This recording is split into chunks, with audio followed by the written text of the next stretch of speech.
કેમ છો મિત્રો? મજામાં? જય મહાદેવ. આપનું ફરી સ્વાગત છે વિશાલ લાઈવ 365 યુટ્યુબ ચેનલમાં. આજે આપણે હવે તમને બીજો ભાગમાં બતાવીએ અમે સીધ જાય છે. ચેતન વળતા હતા ત્યાં આપણે આવી ગયા માતાજીના દર્શન કરવા, પ્રસાદી લેવાની છે અને અહીંયાથી તમને પણ દર્શન કરવા મસ્ત હા આજે તો.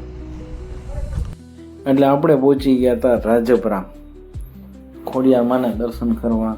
કાંઈ જ ફિક્સ નહોતું, છતાંય માતાજીએ બધી વ્યવસ્થા કરી દીધી, સ્ટેપ બાય સ્ટેપ.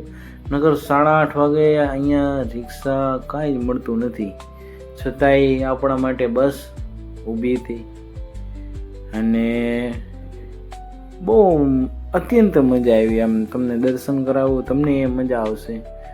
અને બસવાળા ભાઈએ એમાંય કીધું કે તમે પાછા અહીંયા આવી જાજો, કલાકમાં હું તમને લેતો જઈશ પાછો.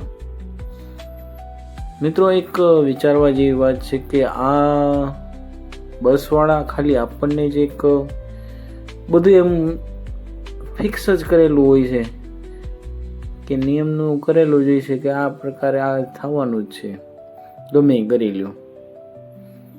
એટલે પછી આપણે દર્શન અંદર જો તમને દર્શન કરાવું માતાજીને.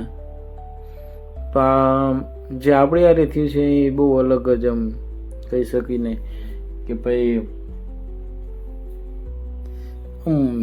વિચારવા જેવી વાત છે ને. નોરતા છે, ચેતન નોરતા, આવી રીતે અદ્ભુત દર્શન થઈ ગયા પાછા મસ્તીના.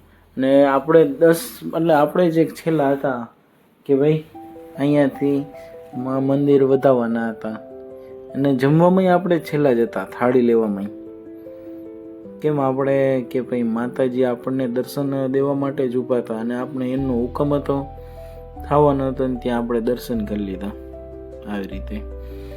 પણ દર્શન બહુ વ્યવસ્થિત થઈ ગયા હતા, એકદમ કેવું નહીં કે ભાઈ જલ્દી બધું દર્શન કરી લ્યો, એવું કાંઈ જ નહોતું. વ્યવસ્થિત દર્શન થઈ ગયા હતા. પછી અહીંયાથી અંદર ફોટો નહોતો પાડવા દેતા, એટલે અહીંયાથી ઉપરથી મેં એમને કીધું કે અહીંયાથી તમે લઈ શકો છો. એટલે તમે પણ ખોડિયાર માના દર્શન કરી લ્યો અને કોમેન્ટમાં જરૂર ને જરૂર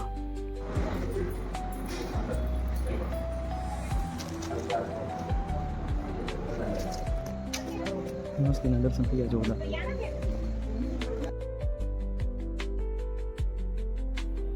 એકદમ આનંદથી દર્શન થઈ ગયા હતા માતાજીના, ખોડિયાર માના. રાજપુરાને 10 વાગે બધા હરવે જાત.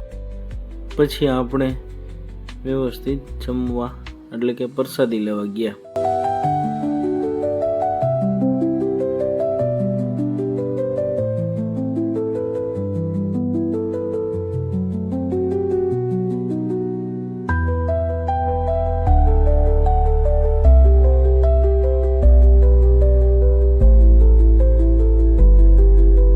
માતાજીના મસ્તીના દર્શન થઈ ગયા, હાઈ ક્લાસ, બહુ મજા આવી.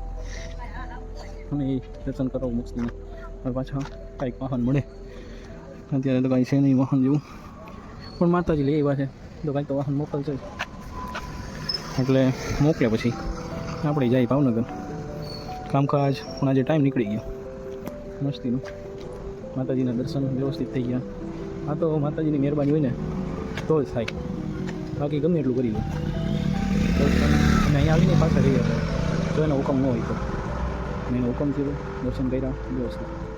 આજે ફૂલ કામ હતું છતાંય વ્યવસ્થિત દર્શન થઈ ગયા. હાઈ ક્લાસ પ્રસાદી લઈ લીધી,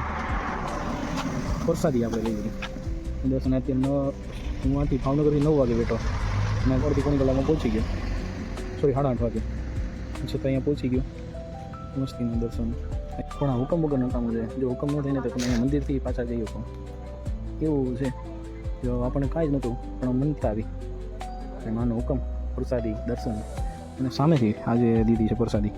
તમે જોઈએ, હું તમને હમણાં હોટલે જઈને બતાવું કે પ્રસાદી લેવાની જગ્યા સામેથી મને પ્રસાદી દીધી છે. આનાથી વિશેષ તો શું કહી શકીએ, પણ અત્યંત મજા આવી કમ્પ્લીટ. લાઈક માતાજી એકાદું વાહન મોકલી દે એમાંય વહી જાય પાછું. જોઈએ હવે શું વાહન મોકલાવે છે. હજી તો 2-3 મિનિટે માંડ થઈ પુસ્તક આવી જશે. મને એવો પૂરેપૂરો ભરોસો જ છે કે જે બસ ગઈ હતી ને મેં કે નહીં બસ આવશે. બરોબર. ભરોસો છે અને વિશ્વાસ છે કે માતાજી કાંઈક ને કાંઈક તો મોકલશે જ. ચાલો મિત્રો આગળ હવે તમને બતાવો હવે આગળ શું થાય. અને એક વિશ્વાસ બેની જરૂર છે. બાકી તો તમે ગમે એટલા મંદિરે જાઓ એ નકામું છે. શ્રદ્ધા વિશ્વાસ ન રાખવાનો તો આપણને પૂરેપૂરો વિશ્વાસ હતો કે ભાઈ આજે મંદિર ખુલ્લું જ હશે, પણ 10 વાગે જ મંદિર બંધ થાય કે આપણે દર્શન કર્યા પછી જ મંદિર વધાર્યું છે. મેં પ્રસાદી લઈ લીધી, પ્રસાદી જ બધું પછી પૂરું થયું. આમ માનું કે ભાઈ આપણા માટે જ ઊભા હતા. છેલ્લી થાળી છેલ્લા દર્શન આનો પડતો છે. માતાજી અહીંયા જ ઊભા છે, સદૈવ બાજુમાં જ છે. હે માતાજી સદૈવ બાજુમાં છે આપણી. ગમે ત્યાં તમે અડગા હોઈ જાઓ, ગમે ત્યાં જાઓ, પણ મારા માતાજી છે એ સદૈવ બાજુમાં જ છે. હર ટાઈમ દુઃખ સુખ, જો દુઃખ આવ્યું છે તો એનું કંઈક કારણ જ હશે કે ભાઈ આપણા જ કરેલા હશે, એટલું આપણને ખ્યાલ આવે.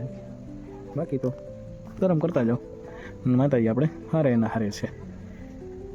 ચાલો 1-2 મિનિટથી 2-3 મિનિટ હોય હવે વાહન કદાચ આવવું જોઈએ ક્યારે આવે ક્યારે નહીં મળીએ. જો મિત્રો હવે બસે આવી ગઈ આપણા માટે જ ને. ઓલી નવી સિટી બસ અહીંયા ભાવનગરમાં ચાલુ થઈ એ જ આવી.